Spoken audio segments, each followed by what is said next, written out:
ببینید عزیز، سلام و وقتی همه شما بخیر. اگر شنیده باشین و متوجه باشین، هرات به سوغات هم معروفه و هر کس میخواید در یک ولایت دیگه در خارج از کشور بره، بالاخره از هرات یک چیز هیچ وقت از یادی نمیره که عبارت از حلوای سوانه. ما امروز آمدیم تا از 0 تا 100 حلوای سوانه با شما به نمایش بگذاریم که چطور جور میشه، چطور تولید میشه و به کارتن میشه و بالاخره به دست شما عزیزان برسه. آمدیم به یکی از کارخانه های تولیدی حلوای سوان در هرات با خلیفه جان. امیدوارم که یک معرفی بسیار مختصری همراه ما داشته باشن. سلام علیکم. بخیر هستید؟ یک معرفی کوتاهی. خودم مسئول امنیت. مسئول همین کارخانه؟ بله. چقدر وقت میشه که این فعالیت در اینجا شما برای انداختید؟ 20 تا 22 سال میشه. 22 سال. بله.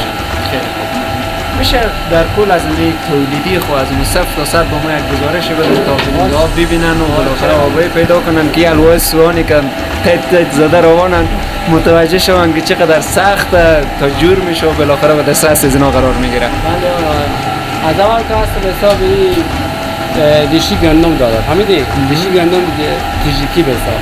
لازم میراث خدا شد با آرد 10 کیلو آرد مثلا با اندازه 1 کیلو هم ریشه داره. فهمیدی؟ آرد گندم. آرد گندم. بفهمیدی؟ با دو آرد بزرگی. بفهمیدی؟ اینا با میگیری خدا این خمیر میکنه. با شکر هم داره، روغن هم داره، تخم مرغ هم داره.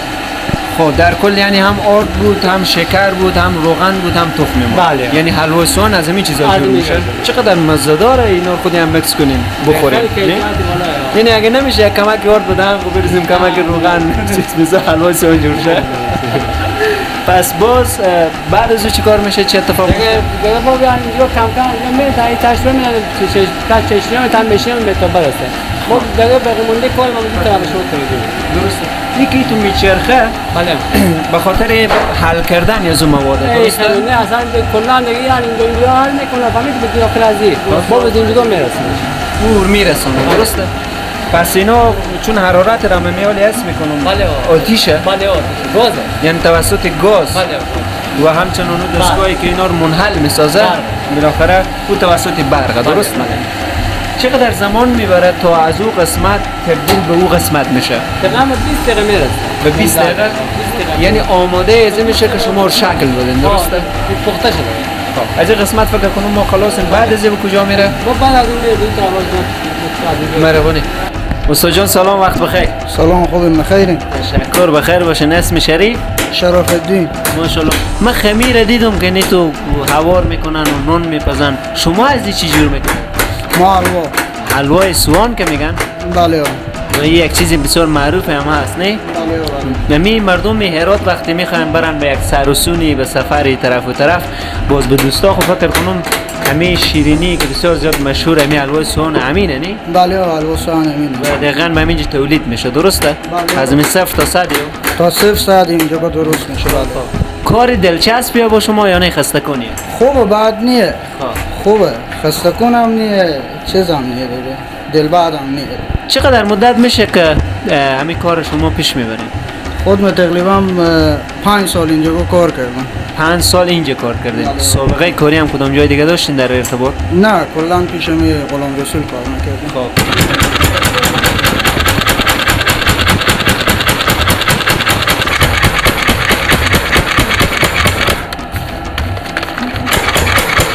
سلام لالا، خوبین؟ چرا خوشحالم بخیره. تشکر. بخیر باشین. چیکار میکنین؟ حلوا قچی میزنم. حلوا خورده میشه یا قچی میشه؟ چه رقم؟ خورده هم میشه، قچی زده هم میشه. اول خورده میشه یا باز قچی میشه یا نه اول قچی میشه باز خورده میشه؟ این حلوا که هست قچی زده میشه، حلوا نارگیلیه. میشه قچی کنی ما ببینم چه رقم قچی میکنی؟ بله. ماشاءالله ماشاءالله ماشاءالله ماشاءالله. چند وقت میشه این کارو میکنی دقیقاً؟ 2 سال. 2 سال میشه قچی میزنی فقط؟ بله. خب کدام وقت شده که صحباً متوجه نشده باشی و به این سرعتی که داری کار میکنی یک دفعه کدام جای از دست تو انگشت تو اوگار شده باشه؟ بله. خب صحیح دیگه، وقتی به این سرعت مثلا قچی روی دست تو بخوره خب 100% خیلی اوگار میشه نه؟ و باز هم به این سرعت ادامه دادی؟ بله. نمیترسی؟ نه. من خمیاله که تو قچی میزنی من میترسم واقعا. ما عادت کردیم. عادت کردی. از اینکه حلوایی که قیچی میزنه کدام وقت میخوری هم یا نه؟ بله هم تو داغ نه اونجا ما میخورم یخ میشه بود. یخ میشه. خودی چای میخوری هم تو؟ فرق نمیکنه. تو کدام روزی شده خلیفه شما نون چاش نبیاره. خوب سعی گوشنه هم بوده باشی. بله و دیگه نانی هم نبوده باشه قرار از زمیناش کم خورسیر کرده باشی؟ بله خودی نون مثلا نمیشه که بخوای چای بخور. خودی نون؟ بله و خودی چای مرزاده روان بودی ها؟ با بعضی ها با آرزوی از اینه که قندونی از زمینا داشته باشه خانا. بله تو دیگه هم سمسه از اینا خوراک پلو جور کردی. بله موفق باشی. خیال باش.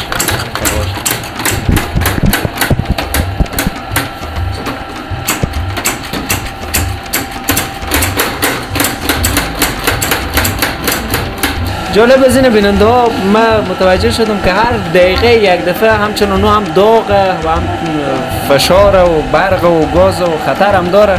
بسیار به راحتی هم تو دست خود داخل میکنن به ریزی که تست کنن که آیا آماده شده یا نه. همه تو یک چیزیه نه؟ بله دیگه ما سعی میکنیم که چشنی برسیدیم. من اول فکر میکردم کدام خواشه ای چیزی اینجا گیر مانده و یک سر بر میدارم. حالا متوجه شدم که سبک تست شما نه تست میکنه. یک تستی ماهرانه بکنید. میشه. داغ نیه زیاد؟ نه. بسیار.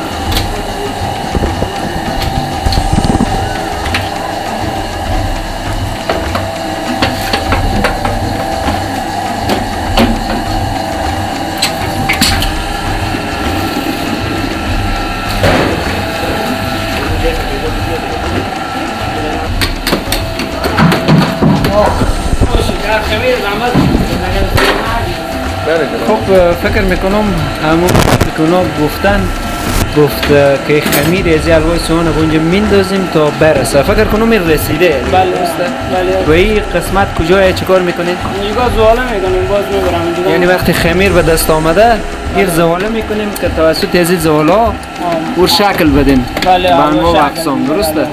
بعد از این زواله به کجا میبریم؟ میبریم اینجا مشتک میکنیم. مشتک هم داره پس ها؟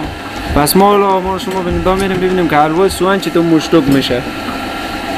به افغانستان ما شما کارهای عجیب و غریبی میشه ولی واقعا حلوای سوهان یک چیزی فوق العاده و یک تحفه و یا همه هدیه‌ای که مردم واقعا از این استفاده میکنن و بسیار به مشکل به دست میاد. تو ساده هم نیست. همراه شما بیننده ها میریم تا ببینیم که چطور اینا مشتک میشه. خب همراهان عزیز، طبقی که در ویدیو دیدیم بالاخره بعد از اینکه از اون دیگ خلاص میشه و میرسه اینا به یک قسمت دیگه انتقال میکنه و به زولگک‌های بسیار خردی تبدیل میشه و اگر متوجه باشین حلوای سوهان یک شکلک‌های بسیار منظمی داره که به اینجا یعنی شکلک‌ها ایجاد میشه.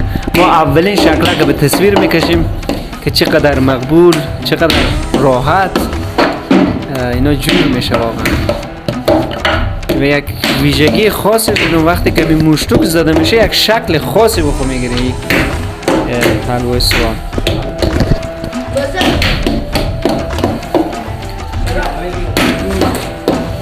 چند وقت میشه اینجا مشتوک میزنی لالا؟ مدت 8 سال میشه. 8 سال میشه مشتوک میزنی؟ بله ماشاءالله ماشاءالله. بعضی از امی حلوای سوهان که هسته تو یک تختهای بسیار کلانتری داره نسبت به زینا کرده کلانه. اونا مشتوکای کلانی داره چی رقم؟ نه میزا اینا کلانتره چون زواله بیشتر جا میگیره. نفر اینا خیلی ما یک نفریم و با این واسطه میزا ما خودتر. خب بسیار خوب. چند تا از امی ورقکا یک چیز میشه یک کارتن یا حلوای سوهان میشه؟ دیدن دیگه چند دانه از اینا؟ 20 تا بشه 1 کیلو. نه کیلو نه خب شما یعنی یک کارتن 1 کیلویی 20 تا از اینا بله درسته؟ موقع 10 کیلویی هم داره. خب روزانه چقدر تولید دارین شما؟ روز از صبح تا شام باشه روز 200 کیلو 220 کیلو. و اینا رو وقتی که امروز تولید میکنیم به فروش میرسه؟ دیگه به پاچاره میکنیم تا بفروشه دیگه. یعنی شما روزانه 200 کیلو رو میشه تولید کرده روان؟ بله. پس خوبه دیگه. پس کاروبار شما خوبه.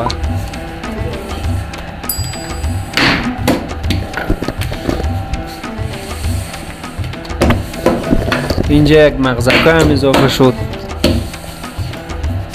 بعضی‌ها مغز میزنن بعضی‌ها نه قیمتش متفاوته باشه رو حلوا می‌ذاریم که 12 تا مغزی می‌ذاریم در اینو با ساده اینو باز مغزی می‌ذاریم در اینو متوجه شد. خب خلیفه جان ما که از مو صفر تا صد قراره که حلوای سوهان بخیر به همراهان عزیز نشان بدیم و قسمت دیگ و اینا رو متوجه شدیم ولی اینجا مشروق زدن و به اون شکل در آوردن و بالاخره فکر کنم قسمت یا آخری از حلوای سوهان درسته که به کارتنا میشه و توزیع میشه برای دکاندارا. بله فقط اینا می‌گذاریم مساحت دارن که دوم یک دونه روی اینا ناگیر میدن بسته‌بندی میکنن به میکنن به دیکمان. این کارتنا دیگه هر کدوم با وزن‌های مختلف و قیمت‌های مختلف بله هر کدوم خود قیمت داره. این کارتن هم خوش متولد میکنید نه کارتن از دیگه تنها میکردیم درست ساخت خود اراته ساخت خود اراته درسته. فقط یکی به این شکل حلوای سوهان دارین که در وسط از اینو که فعلا خالیه اینجا باز از اونایی که به اصطلاح مشتوق خورد اونا اینجا جابجا میشن. یک دونه میشه شما آزمایشی بگذاریم ببینیم چقدر مقبول معلوم میشه. آها به این سیستم یعنی به این سیستم گودشته میشه درسته؟ خب و به این سیستم هم خورده میشه بیننده عزیزم. یک چای زعفرونی هم پیش از این ضرورته نه؟ چای هم داریم؟ بله خدا بخیر باشین تشکر. بعد از این دیگه چی داریم؟ دیگه اینا چیه؟ اینا همین دونا از که به اینجا جا بجا میشه خلاص همین بود؟ فقط نه مدل اون سوجمگاکا که اونجا گوی تو با چی میزدی؟ اونو کجایه تولید شد؟ کجا شد؟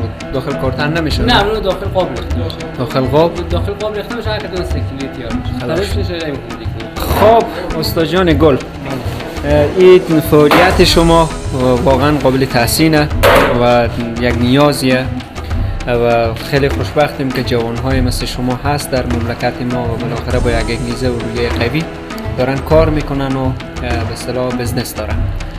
چه پیامی برای مردم دارید؟ ما فقط پیام دارم به هر جا که هستن صحیح و سلامت باشن خوشحال باشن.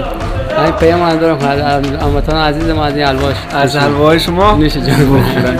مطمئن باشین که این حلوای شما در سر تا سر افغانستان و حتی اگر مبالغه نکنم به خارج هم اینا فکر کنم میره درسته 100%. امیدوارم همیشه دستای شما پر از شیرینی های زندگی باشه. بخیر باشین اوقات خوب و خوش داشته باشین. خدا نگهدار.